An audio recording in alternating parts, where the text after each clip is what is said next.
Bonsoir Touria. Alors vous avez été fin 2002 jusqu'au début 2003 l'héroïne d'un fait divers dont les médias ont beaucoup parlé et que vous racontez dans un livre intitulé Brisé, sous-titré En prison à Dubaï pour avoir été violée. Voilà. Alors avant le tragique épisode de Dubaï, vous avez déjà une histoire qui n'est pas simple. Vous êtes né à Casablanca, vous avez été élevé par votre mère divorcée qui était infirmière. À 13 ans, vous venez en France. Et vous avez 19 ans, quand un jour, vous promenez aux Champs-Élysées. Et là, il y a une princesse saoudienne qui vous demande de traduire ce qu'elle est en train d'acheter, j'imagine. Vous sympathisez, vous devenez amie, et vous tombez amoureuse de son frère. Ça s'est passé comment? Elle vous a emmené chez elle après? Un jour, elle m'a dit, viens découvrir mon pays. Ouais. Chose qui, pour une musulmane à l'époque, j'avais encore la nationalité marocaine. Et vous savez, quand en tant que musulmane, on n'est jamais majeur. On est sous la tutelle de son père, et quand on se marie, on est sous la tutelle de son mari. En divorce, on redevient sous la tutelle du père. Elle a réussi dans le sens où elle faisait partie quand même de la famille royale, de m'inviter. Voilà. Avec l'accord du ministère des Affaires étrangères saoudien. Et je suis allée. Voilà. Alors, vous prévoyez de vous marier avec ce prince saoudien, mais là, le sort s'acharne sur vous pour la première fois. Vous avez, en revenant de Deauville, un grave accident de voiture. Vous passez 6 mois à l'hôpital, beaucoup de difficultés pour remarcher, et vous mettrez 2 ans pour arriver à vous tenir debout, position verticale. Ça a été le miracle. Ouais. Même pour les médecins. Hein. Ouais. Quand je suis allée pour la visite et que je remarchais, ça a été un médecin qui a appelé un autre pour dire, mais venez voir le miracle. C'était où jamais elle remarchera, mais même si elle doit remarcher, ce sera avec une canne ou avec des béquilles. Ouais. Et moi, j'ai affranchi ce pas. Je suis une battante. Alors voilà, donc vous avez cet accident, beaucoup de temps, beaucoup de difficultés pour arriver à remarcher. Et là, le malheur s'acharne sur vous, puisque votre fiancé, le prince saoudien, décède, il avait 32 ans. Vous dites dans votre bouquin qu'il prenait des médicaments sans doute pour maigrir. Pour maigrir. Avant le mariage. Avant le mariage. Il rentrait des États-Unis, il avait eu son diplôme aux États-Unis. Il a été nommé au ministère des Affaires étrangères à Riyad. Ouais. Et justement, avant le mariage, comme il était fort, il avait grossi énormément aux États-Unis. Et on lui a conseillé de maigrir. C'était pour me faire plaisir aussi. Parce qu'à l'époque, moi, je faisais que 45 kilos aussi. Ouais. J'étais... Voilà. Alors là, vous finissez, c'est terrible, vous finissez vos études de prothésiste dentaire.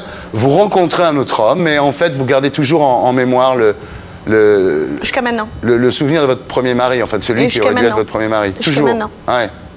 C'est le seul et unique. C'est-à-dire quand votre enfant naît avec ce nouvel homme, vous lui donnez le nom que vous vouliez donner à l'enfant, que vous vouliez avoir. J'ai tenu ma promesse. Avec le prince saoudien. Ça a été la promesse et elle sera toujours là. Et vous séparez de cet homme. Hein. Les aléas de la vie. Là, vous rêvez d'un paradis et vous pensez à ce moment-là que Dubaï peut être ce paradis.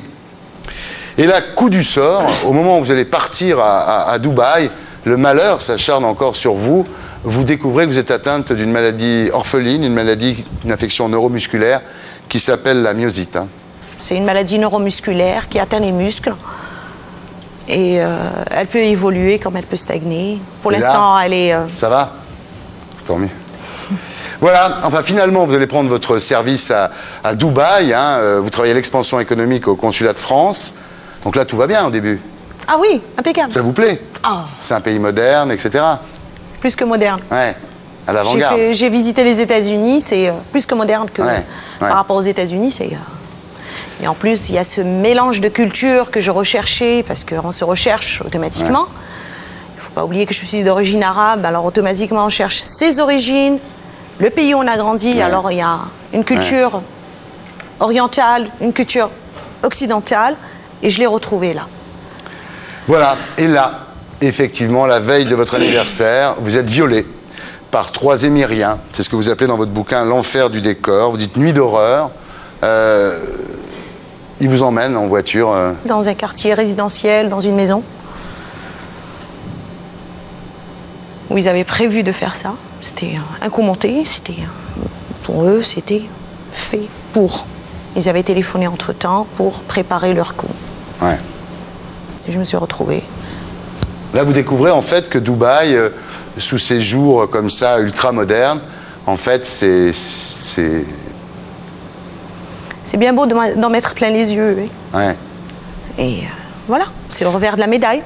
Alors, ce qui est terrible, c'est que le lendemain, vous allez porter plainte, et finalement, ça se retourne contre vous. Et c'est ce qui 48 heures après, ça se retourne contre moi. C'est ça qui a fait le... C'est pour ça qu'on a beaucoup parlé de votre affaire à l'époque, parce que vous avez porté plainte pour viol, et finalement, vous êtes accusé de relations sexuelles hors mariage. Ça veut dire quoi?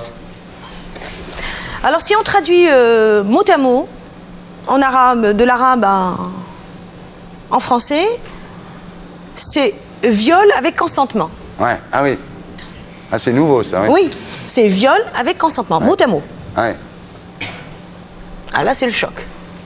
Mais c'est grave là-bas, hein, ce délit de relations sexuelles hors mariage. Hein, c'est très grave pour eux. Hein. Mais moi, j'ai été surprise quand je me suis retrouvée en prison. J'ai vu une fille qui avait 29 ans. Elle aussi, elle s'était fait enlever, violer. Elle avait reçu des coups de couteau. Il l'avait lâchée en plein désert.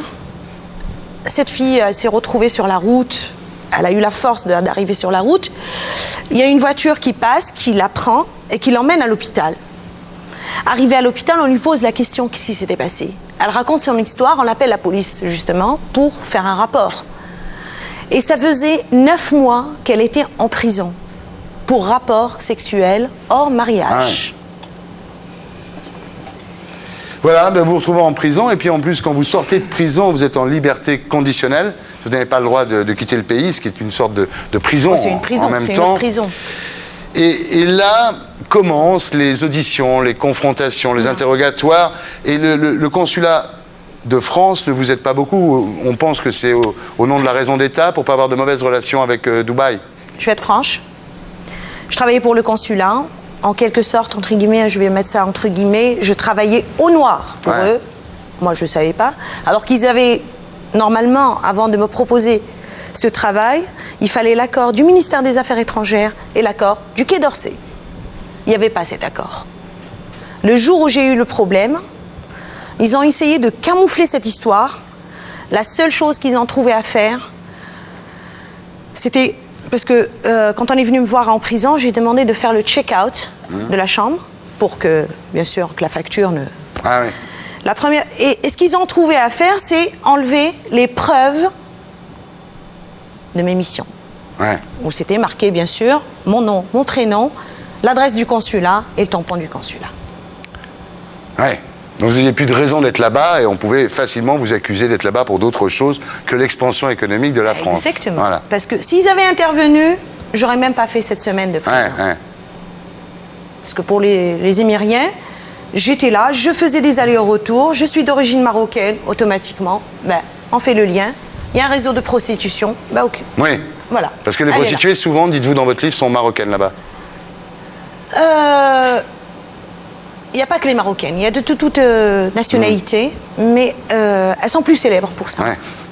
C'est les plus riches, c'est les plus, on va dire, c'est celles qui se font payer le plus cher. Alors en France, heureusement, il y a un comité de soutien qui se met en place, les médias sont alertés, Le Monde, Libération. Et puis voilà, 6 mois plus tard, vous finissez par rentrer en France, mais vous êtes condamné en fait par Dubaï. Vous êtes condamné à 6 mois de prison par contumace. Donc en fait là, vous êtes sous le coup d'une condamnation émirati. Hein. Oui, je suis condamnée, mais il ne faut pas oublier, quand je suis rentrée, après un mois après mon retour, on m'a proposé de me payer toutes mes dettes, parce que je suis endettée depuis que je suis rentrée. Bien sûr, il fallait payer les dettes. Il y avait une amende à payer, vous avez payé? Non, l'amende, c'est rien du tout. Bon. Mais je suis endettée par rapport aux frais d'hôtel, par rapport à tous les frais qu'il y avait ici. Il ne faut pas oublier que j'ai un enfant, j'avais mon appartement. Ouais. Il fallait continuer à payer ici aussi. Et je me retrouve endettée. Et voilà, qu'il y a une personne qui fait le lien, soi-disant. On ne saura jamais de quel lien elle fait, si elle fait partie des Émiriens ou de l'État français. Ça, on ne saura jamais. Qui m'appelle et qui me propose qu'on me paye toutes mes dettes et qu'on me mette un peu d'argent pour passer les vacances avec mon fils. Mais à condition de ne pas écrire mon livre. Ah.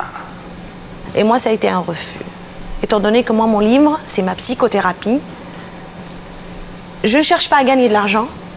La seule chose que je cherche, c'est un témoignage pour dire ce que j'ai vécu et à encourager toute personne qui passe par là. Parce que ça doit être dur. Ouais. Je me dis Désolée. Des femmes qui passent par des viols et qui arrivent à garder ça pendant des années. J'ai essayé. On m'a déposé à mon hôtel à 8 h du matin.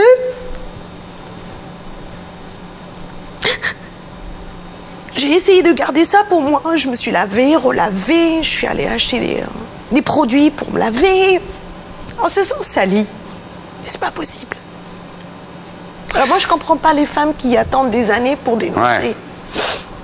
Alors, ce qu'on apprend dans votre livre, quand même, que vous n'aviez pas dit à l'époque, c'est que le soir du viol, donc le 14 octobre 2002, la veille de vos 39 ans, vous aviez eu une altercation dans une boîte de nuit, vous étiez allé boire un verre. C'est avec eux, c'est les mêmes. Voilà, et c'est les mêmes. Oui, c'est-à-dire que c'est le jour même. C'est bien ce que je dis, mais vous allez dans cette boîte de nuit, toute seule. Bon, c'est vrai que là-bas, c'est peut-être surprenant, ici, ça l'est moins. Ah non, je connais pas surprenant. Ah bon? Du tout. Je connais pas les mœurs. Du tout, quand on arrive là-bas, on voit... les cafés ou sur les terrasses de café, vous avez des femmes habillées en short, en débardeur, qui sont en train de fumer, ou des cigarettes, ou de narguilés. Donc quand vous êtes dans cette boîte, la veille de votre anniversaire, ce soir-là, c'est normal, vous y allez, vous êtes là. Il y a 3 garçons qui s'approchent de vous, donc, et qui commencent... Et qui insultent. Qui m'insultent. Ouais. Quand ils ont commencé à m'insulter, je me suis retournée, je dis, mais attendez, vous ne me connaissez pas. Est-ce que vous me connaissez? Ils m'ont dit non. Et là... le gérant intervient en leur expliquant, attendez, c'est pas... parce qu'il me traitait de marocaine, de prostituée, de... si tu étais dans ton pays, tu n'aurais pas fait ça. Et là, le gérant intervient en disant, mais attendez, elle n'est pas marocaine, elle est française. Et elle descend chez nous par le biais du consulat. Et c'est là qu'il y en a un qui se lève, il me présente ses excuses. Et je me dis, pourquoi pas? L'erreur est humaine. N'importe qui peut faire une erreur. Peut-être que c'est vrai, avec le réseau de prostitution qui existe, on peut faire l'erreur. Mais ensuite, pourquoi vous montez dans leur voiture? C'est cette confiance. Après ce qui s'était passé, malgré ça, vous montez quand même dans leur voiture. C'est la confiance. Quand on me présente des excuses, moi je pars sur le principe, si je présente des excuses à quelqu'un, c'est très imprudent quand même. Il n'y a plus rien. Touria, c'est très imprudent. Est-ce que en France, est-ce que vous l'auriez fait, ça? Si on m'a présenté des excuses, je suis peut-être trop naïf. Un peu bonne poire. Je le suis. Ouais. Oui, je suis bonne poire. Ouais. Je le suis. Je ne le parais pas physiquement, mais je le suis au fond. Ouais. Moi, maintenant, pas, bien sûr. Donc vous montez dans la voiture malgré ce qui s'était passé avant. On m'a présenté des excuses, c'est bon, l'erreur est humaine, pourquoi pas? C'est des jeunes d'une vingtaine d'années, qu'est-ce qu'ils veulent d'une femme de 40 ans, dans le sens où les prostituées, elles ont 16, 17, 18 ans, et qu'elles sont là, quoi. C'est un terrain qui est très ouvert, il y en a partout. Maintenant, aujourd'hui, là, vous regrettez d'avoir porté plainte? Regretter, oui et non. Oui et non. Oui, pour ce qui m'est arrivé, parce que c'est moi qui ai payé. Et non, parce que au moins ça va réveiller des esprits. Ça va réveiller beaucoup de choses. Ça va alerter pas mal de gens, oui. Exactement. Ouais. Et surtout ceux qui vont là-bas en vacances. Parce que quand on arrive en vacances, c'est la liberté. Ouais. On a l'impression c'est la liberté. Et moi, pour moi, liberté est égale à droit. On vit dans un pays de liberté. J'ai vécu dans un pays de liberté. Et pour moi, ça a toujours été liberté est égale à droit. Ou alors, il y a malaise. Il y a hypocrisie. Ouais. Voilà, c'est cette histoire que vous racontez, Touria Tiouli, dans un livre qui s'appelle Brisé, en prison à Dubaï pour avoir été violée. Et c'est publié chez Michel Lafon. Et pour être sûr de ne rien rater de Inarditube, abonnez-vous et mettez un pouce bleu.